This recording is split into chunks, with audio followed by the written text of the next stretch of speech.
Sanibona sithandwa zami. Happy Easter, Easter weekend.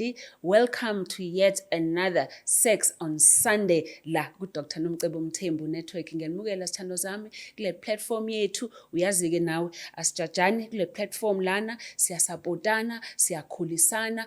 Ayikho i-topic that is too deep.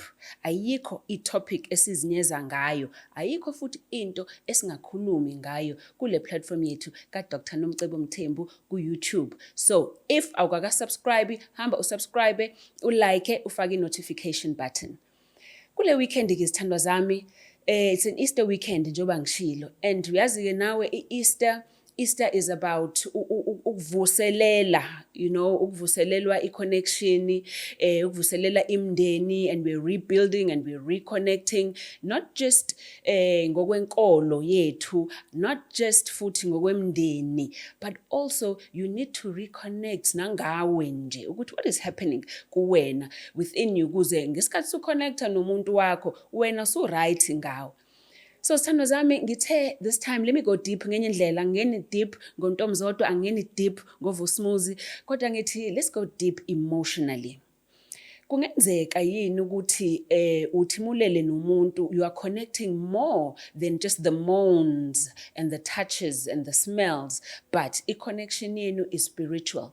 Kungenzeka yini futhi ukuthi lezo zinto ziyahlala, they linger along, not just as memories, but ziyahlala kuwena, sometimes zibe izinto ezikuvalelayo and hindrances into your next relationship and hindrances even nasempilweni yakho. So khuluma ngaloko ke sithandwa zami. So go grab yourself your cup of tea, go grab yourself ikhandlela lakho, ngoba today we're going to reconnect nawe. But more sifuna ukuklinza i-system yakho, and we're rebooting your system spiritually kuma relationship akho, so that kule relationship okuyona ube suvavavumd, ube su-new, ube su-renewed this Easter. So go grab a candle, go grab your wine, go grab a blanket yakho. We're going to get intimate, not Dr. Nomcebo.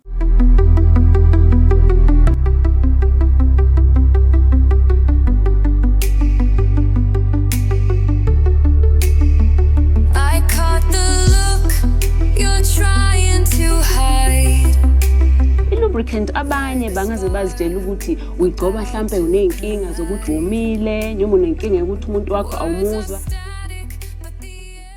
Namhlanje sizongena deep phakathi kuyona inkomo, si explore zonke indawo kwinkomo. Lapho lokushisa khona, lapho lokumnandi khona. Mengithinda lathi kuyashisa baby. Mengithinda lawo baby kuyashisa baby. Okay ke sithandwa zami.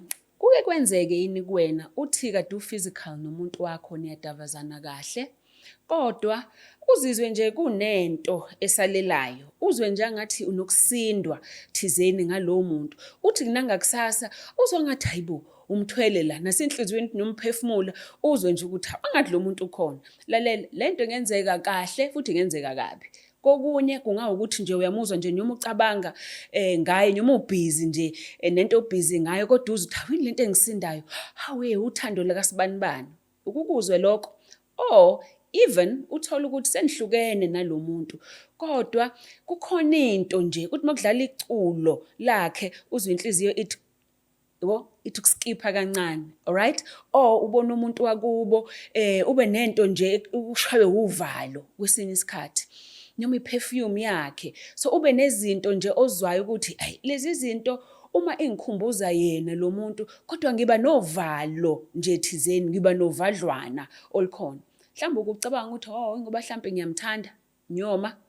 Ngizokutshela ke namhlanje lokho i-physics ye-energy, ngoba i-science ithi sonke si-connectekile by energy. Wena uyi-energy nje uzihambela, alright?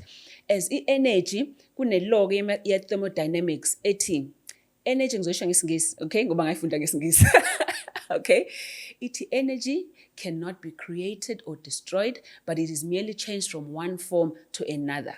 So lokho kusho ukuthini? Kusho ukuthi i-energy noma eyiphi energy awukwazi ukuthi uyi-destroy i-energy. Energy iyashintsha from iform eyodwa ishintshe ibe enye iform. So uma abantu ababili behlangana bezodavazana, lo uza ne-energy yakhe u-A, nalo eze ne-energy yakhe u-B. So ngokuhlangana kwenu, yes, kuhlangana imizimba yenu, kuhlangane zonke uju oluhlanganayo, kodwa nemoya iyahlangana. Okay? So every touch oyenzayo between nawe nalo muntu can become a trauma transfer. All right? Every moan kumnandi yesikunjalo, it becomes a memory. All right? So yonke into eniyenzayo, every connection eniyenzayo lo muntu into ekwaziyo ukuthi ihlale. Ngokwesayensi ke, uma izinto zama-particles, zama-vibrations, siya-vibrate, ngizonifaka science ke manje sithanga zami ngoba I've got a science degree as well. So everything, it vibrates, okay? So ngesikhathi lo e-vibrator ngeyakhe energy, nalo e-vibrator ngeyakhe energy, yoma yini, once yahlangana leyo nto, bamukelane energy yabo. So ukuthi le behlukana khona, kancane kancane lo ngapha, unayo le energy yalo ngapha, nalo ngapha futhi unayo energy yalo ngapha. So, kwenzeka njalo-ke futhi nakumdavazo. Uthi noma nihlangene nomuntu, nihlangana ngokomzimba, but emotionally niya-connect, spiritually niya-connect. I-history yakhe lo muntu, so kukhona into oyifakile kuyena. Naye futhi ngokunjalo, i-past yakhe, into adlule kuzona, even if lezo zinto kuyama-experience okukhula kwakhe, mhlambe lo muntu une-fear, unokusaba, unokuzinyeza, zonke lezo zinto, kuba khona iphathi yakhe ayifaka kuwe ngesikhathi nidavazana naye. Alright? But mhlambe ungazubona wena ngathi ngikusho ngendlela embi yokunegative, but nokuhle. So that is why uthola ukuthi umuntu nithi mase nithandana naye, uthi kade ucabanga nje ukuthi uthi ngimfonele, kanti naye uthi hawu baby nambo ngithi angikufonele. Alright? Uthi uya-text umuntu hawu naye uyabhala lento, kusho ukuthi naye uyangitext at the same time. In fact, nithi masenzwana ngempela, uthi mekhuluma omunye nomunye usemqedelela amazwi ukuthi hawu waze ngani ukuthi ngizoshintshe njalo, is because through sex, we are connecting more than physically, but through sex, we are also connecting ngako konke esiyiko as abantu. We are connecting ngama-emotions ethu, but more it is our energies that are connecting us each time uhlangana nomuntu nidavazana naye. So le law of thermodynamics engiceda ukuyisho nje ngesilungu isho ukuthi noma yini energy, alright, leyo nto awukwazi ukuthi uyidestroye, but uyakwazi ukuthi i-energy ne-energy ayifi, kodwa kunaloko i-energy ne-energy iyashintsha ibe enye into. Okay? So ngokwesayensi okusho ukuthi nawe ukufa kwakho umuntu, not ukuthi uyaphelelwa, but uyashintsha ube enye into. So lokho kuyachaza ukuthi if wena ulala nomuntu, ngeke nje ukuthi ukulala kwenu kuphele kwi-orgasm, kube kuwukuthi sekuphelile ngesikhathi ufika kuvuthondaba. Kuba khona okuhlalelayo ngaphakathi, kuhlale nakuwena. Alright? Okunye kuzosala leyo nto kube i-bonding, mhlambe senibondile nalo muntu, nizogcina sekune-relationship yangampela, niyathandana, kube i-attachment. Enye leyo energy iyashintsha ibe yinhlungu, ibe i-pain, uthola ukuthi sunokuzisola ukuthi khona into eyenzekile. Enye energy ikwenze ukuthi ube creative, ngoba ukubona uma uthandana nomuntu uthola ukuthi u-creative, uyabona une-enthusiasm njena, une-vibe yokuthi unezinto eziningi ufuna ukuzenza. Konke lokho kusuka kule energy oyishare naye lo muntu. So uyabona ukuthi i-energy nje yokuhlangana kwenu nokudavazana, leyo nto iyashintsha ngokwesayensi ibe yinto eziningi and ingagcina iy'nto eziningi. So buka-ke if kuwukuthi kuwena le energy ibe yinhlungu. So if kuwukuthi wena wenza ngalutho ukuthi uyisuse le energy yalowo muntu, ukuthi anisabonani for isikhathi eside, akusho ukuthi energy yakhe isukile kuwena, isakhona leyo energy.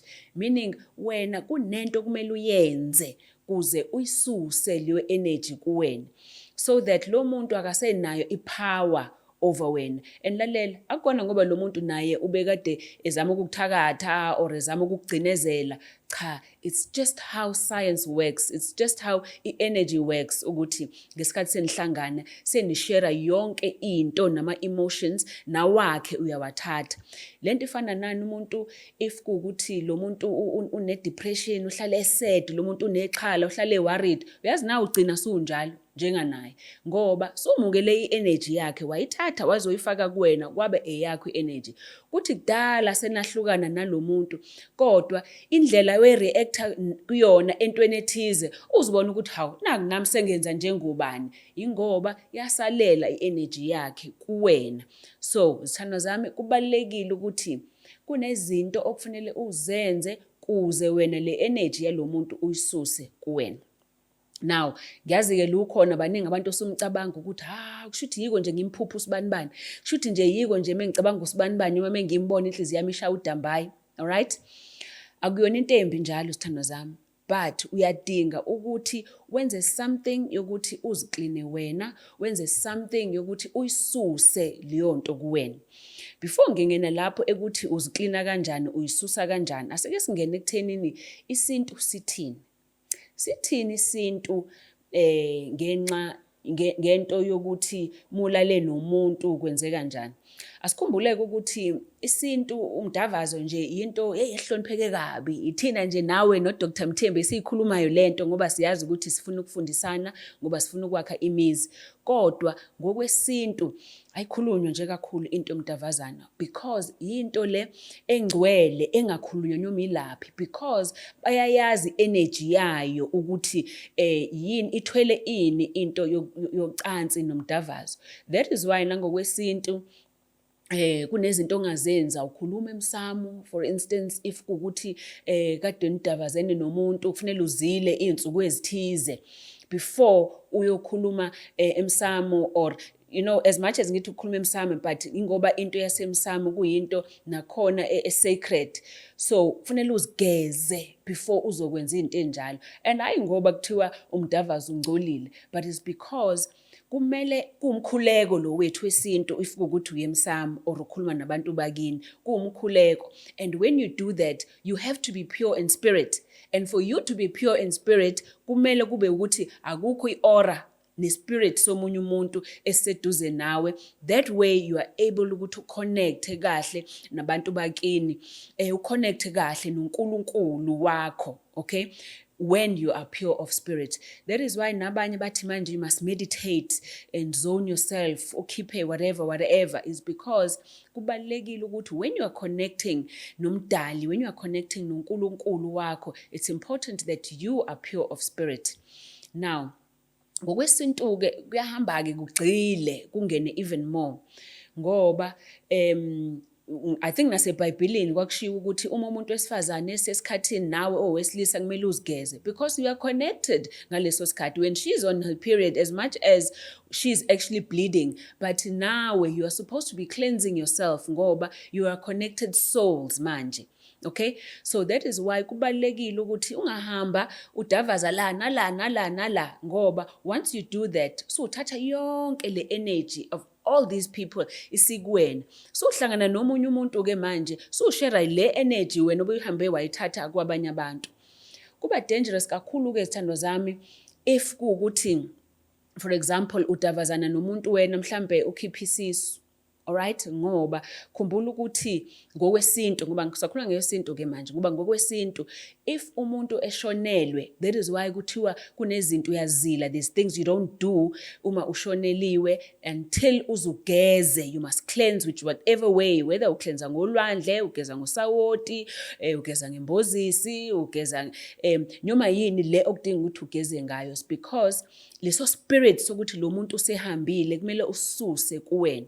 Now, if wena udavazana nomuntu oshonelwe ingane, one, mhlambe lo muntu akaklinile or mhlamba akakholelwa even nakona ukuthi kumele ageze. And lalela, uma ngithi ukukholelwa, ukugeza doesn't mean tenza into edlozi. Ukugeza means hamba yolwandle uzigeze and you say you're letting it go, whatever it is, leso spirit leso, okay? Walala nomuntu wena, lo muntu ukhipha isisu, leyo nto leso spirit sihleli kuwena, lobo mnyama lobo sobuhleli kuwena. Walala nomuntu, lo muntu le ubulela umuntu, leyo spirit leso sehleli kuwena. You are owning leso spirit. So that is why it's very important ukuthi if kuumuntu eningathembene naye, geza. If kuukuthi benihlangene ngokocansi, ngoba uzomukela yonke into ayiyo, leyo nto sokuba yini sokube yakho. Kuke kwenzeke ke nabanye, ngiyazi baningi abafowethu abake beze kumina bathi Dr. Mthembu induku yami ibisebenza le ayisebenzi le. Uthola ukuthi lo munye umuntu mhlawumbe wethandana nomuntu naye i-energy yalowo muntu isakuyena, lo muntu usashona, mhlawumbe akazi nokwazi ukuthi lo muntu usashona. Lo muntu uzoba isidina phakathi kwenu. Uthole wena induku yakho ayivumi ukuvuka kulo muntu, kanti kunemimoya yakhe anayo from ama-past relationships or ukushonelwa adlule kona nangakwazi. So it's important ukuthi if uzongena kwi-relationship entsha, yenzani something nje yokuklina, yokuthi nizikline, nizigeze. Again, uma ngithi ukuklina, angisho ukuthi ngoba ngikhuluma ngendaba yedlozi, ukuthi klina ngokwesinto ngedlozi, amanzi njalo nosawoti, ukusebenzisa ulwandle, ukuhamba uyolwandle, lalela, yonke into iyaphila. Namanzi nje, uzothatha amanzi, njengoba ngisho nje ukuthi everything lives, everything is alive. Uyabona amanzi nje ubephila nje kanje ekuphilisa nawe kwawena. Njengoba amanzi ingane ikwazi ukuphila ngaphakathi kuwena, yakhiwe amanzi iziphile. Sonke-ke nesayensi yasho ukuthi sasuka kumanzi, amanzi ayaphila. So if wena uyakwazi ukuconnecta, ukhulume nje namanzi, ungafakiwe lutho, ungafakile nasawoti-ke loyo. Amanzi nje uzowaqamba ukhulume nawo, watshele lento oyishoyo, azoyenza leyo nto oyithumayo, because uthatha i-energy yakho uyifaka kuwona amanzi, uyawathuma amanzi ukuthi enze leyo nto. Ngiyazi-ke abanye bake bakholela ukuthi uya kumthandazi akuthandazele amanzi ukuze wasebenzise lowo manzi ugeze ngawo. Lowo mthandazi ngoba uyakholelwa kulowo manzi, uyakhuluma nabathandazi. That is something you can do nawe ukuthi if ukholelwa uwathandazele lowo manzi azokuzwa, kuze lowo manzi abamanzi azokuhlamba nawe, akhiphe lokho kungcola okhona ngaphakathi kwena. So if kuwukuthi unomuntu omusha, very important, gezanani nje nobabili nihlambe whatever enibhiliva kukona ukuthi niyahlamba ngako. Even if after seniqedile, ayibe khona into yokuthi nihlanzane, ugeze nawe azigeze naye azigeze. Kube wesi-ke kunina if uthi uyazi nomuntu wakho kodwa ubuye uthi tshobi uye komunye umuntu, mhlawumbe umuntu uyohlala uthi lo muntu ucushiwe, kanti cha, ulale nje nalo muntu wakhe, kanti lo muntu wakhe udiniwe ngoba mhlawumbe useyazi ukuthi umuntu wakhe uyamfebela. So leyo enga yalo muntu useyifakela kuwena-ke manje, isiyaziphilele even if umuntu azange azakucuphe. So we must be careful of wonke ama-energies lawo esiwathumelayo, singaboni ukuthi lama-energies siqhubeka nawo, siphila nawo. Now, wazi ngani-ke sithandwa sami, if kuwukuthi mhlampe wena ukuyona le trap yokuthi unomuntu osahlezi kuwena ngokomoya, kunomuntu osahleli kuwena spiritually, kunomuntu osakugcinezela kuwena spiritually, mhlambe kade senahlukane, kodwa lo muntu waze ubona ngani ukuthi lo muntu usahleli kuwena ngokomoya. One, uzobona ngokuthi kube nezinto ezivile zikukhumbuze. Nithola ukuthi uyazi ukuthi awusamfuni, uyazi ukuthi awusamthandi, kodwa uthi uma wenza into ethize umuzwe ukuthi angathula unukelwa iperfume yakhe nje, kade engenzekanga lutho, uze ukuthi hawu naku ukunukelwa iperfume yakhe. Mhlambe naxabana kabi nalo muntu nahlukana, uzithole ngelanga momcabanga, uzithole wena ulwa naye engekho, uyamphendula ulwa naye akekho lo muntu, kodwa wena sozifakele ukudinwa nama-emotions, akekho lo muntu, kodwa sozifakele yonke le mizwa ebengakudingakala ukuthi ibe khona. Alright? Uhlangana naye uvele ube novalo, ushaywe kakhulu uvalo. Abanye-ke ngiyazi bake bathi kusho ukuthi lo muntu ungisebenzisela umuthi or uyangithumela ebusuku ngoba ngiyamphupha, ngoba uzomphupha futhi umphuphe. Sometimes thandwa zami akukona naloko ukuthi khona umuntu into ayenzayo kuwena, phela it's just a sign ukuthi wena do it for yourself, zenzele wena, hamba uyoziklina kuze imimoya yalo muntu nento ekade eyiyo kuwe isuke. Again, akusho ukuthi lo muntu usamthanda, it just means ukuthi spirit sakhe nemoya yakhe isahleli kuwena. Uyabona-ke ngosinto ukuthi impilo yomuntu isuke ibaluleke kanjani nomphefumulo. Ukubona ukuthi uma kushoniwe, yes siyazila, kodwa kakhulu kuyagezwa, ngoba it's part of ukugeza that spirit ukuthi ungabi connected kwi-spirit salo muntu lo ongasekho. Same-ke nalana, ispirit somuntu it lingers, and it's important ukuthi masigeze ususe kuze kwasona ispirit leso sikhululeke siyoba inoma yini esesidalela ukuthi sibe yisona. So, sithando zami, ungenze njani-ke wena if kuwukuthi bhuti nawe sisi uyazibona ukuthi ugaxekile kulento ukuthi ukhona umuntu ohlezi kuwena nokuvimbela into zakho. One, kubalulekile ukuthi ugeze, alright? Ngoba khumbula lo muntu akenzile lutho elwrong. Lo muntu naye mhlawumbe uziqhubekela ngempilo yakhe nje, wena afika agaxeleka kuwena, alright? So, zigeze wena, usawoti namanzi ungazigeza ngawo, imbozisi ungazigeza ngawo, isiqungwa ungazigeza ngaso, ulwandle uhamba ugeze khona ulwandle, ulahle khona ulwandle, impepho ungageza ngayo impepho, okay? Uyazi impepho-ke ngiyafisa ukukhuluma ngayo ngoba ngiyazi uma ngikhuluma ngayo kukhona abanye benizithandwa zami abazothi ayi asiyithinta impepho asingeni impepho. Impepho doesn't mean ukuthi uma ukhuluma ngempepho it means umuntu owazi idlozi, okay? Ngoba impepho scientifically impepho ngoba ngathi ngizonifakela iscience entweni, impepho igama layo is called helichrysum, okay? Helichrysum is an oil that almost all perfumes owasebenzisayo anayo i-oil yempepho phakathi, okay? Instead, impepho is powerful. Impepho is powerful in healing. Impepho inhle entweni ezine-pain. Sengikhuluma nge-oil yayo-ke nje. Into oil ozirabhayo zisuke zinempepho phakathi. Izinto zesikhumba zinempepho phakathi. By the way, le gama lithi helichrysum, angazi it's Latin yini, yazi lisho ukuthini? Lisho ukuthi immortal youth. Because why? Impepho is used ukuthi ube young and look good. Okay? So asingavumi izinto ezigcinezela izinto zethu zesintu zibonakala ngathi zi-demonic kanti kwenzela ukuthi thina siziyeke lezo zinto ngoba zizinhle. Impepho uzoyikha nje laphayana ungakhulumeli namuntu, ungakhulume ngadlozi, yona nje iyimpepho izikhulela ilaphayana uzoyithatha uyisebenzise. Impepho is good for meditation ngoba it helps to calm you down, it helps to relax you. That is why endulo babesebenzisa yona ukuthi bakhulume communicate nabantu abadala is because impepho uthi muyishisile izokwenza ukuthi calm down wena. It's a good relaxant ukuthi izorelaxa kuze ukwazi ukuthi focus, it's going to help you to focus futhi kuze ukwazi ukuthi muthandaza whoever omthandazayo, okay? But khumbula ngokwesintu awuthandaza amadlozi, uthandaza uNkulunkulu, okay? But whatever okhuluma nayo, even if you want to talk to yourself, ufuna ukukhuluma connecta nawe, impepho will help you kulezo zinto. All right? So, impepho is good even no cleaner spirits, ugly spirits. So that is why if ngithi ungayisebenzisa impepho ufake emanzini ugeze ngayo because it's very good for cleansing spirits. Kuwena ongayifuni impepho, you can use into ezifana nebasil, right? Ngoba nayo it's also used for the same thing as impepho, ama bay leaf. Okay, lokho kuphekwa ngako nako it's a plant ungayisebenzisa nayo same ukuthi ugeze ngayo, isiqungwa njengoba ngishilo. So kunezinto okufanele uzenze ukuthi nje physically and noma yini wayithuma ukuthi manje ngiyageza ngisusa ukuthi futhi ukhulume ngoba that vibration oyenzayo yokukhuluma is sending to energy and ishintsha ne-energy yakho. That's very important ukuthi ukhulume.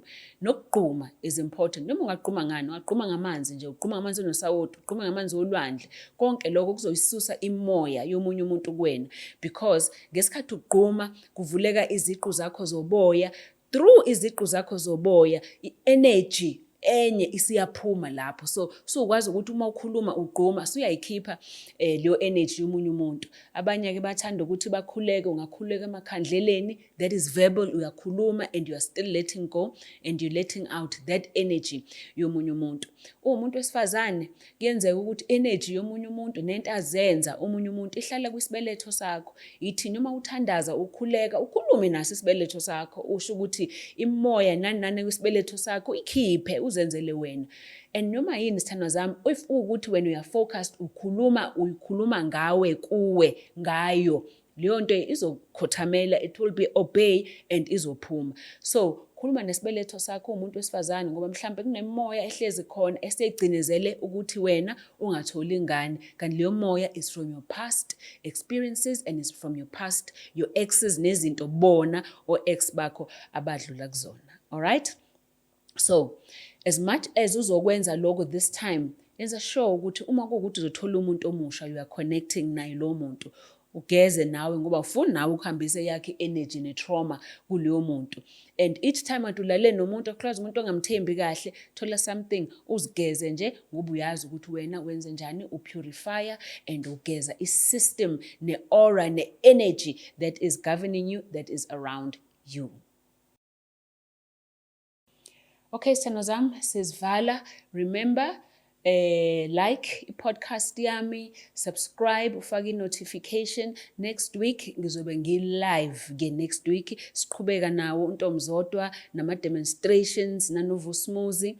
Kodwa as sivala le Easter weekend, khumbula ukuthi what is most sacred, into eyigugu neyingcwele kakhulu nge-Easter ukuthi wena ubani ekhaya. Awuke ekhaya wena ube ukuthula, ekhaya iba uthando, ekhaya awuke ube njena isitsha sothando nokuthula nenjabulo kini emzini wakho. Yithi noma nidavazana nomuntu wakho, ama-mons akho kube like i-meditation, i-pleasure yonke oyizwayo noyinika umuntu wakho, nenze sure ukuthi it's like your own kind of worship. Because sex is sacred, because sex is spiritual, because noma uconnecta nomuntu, connecta naye ngako konke oyiko ngoba vele lokho oyiko uyamnikeza kona konke. So as sizovala i-weekend, khumbula sithando zami, thandanani nomuntu wakho, nihloniphane, mhlawumbe nje nike nirevisithe leli langa enahlangana ngalo ukuthi how ayikhumbula kodwa leli langa esahlangana ngalo, wathi ngathi kuba mnandi kanje. Kodwa futhi nikhulise i-relationship yenu, rebuild and reconnect ku-relationship.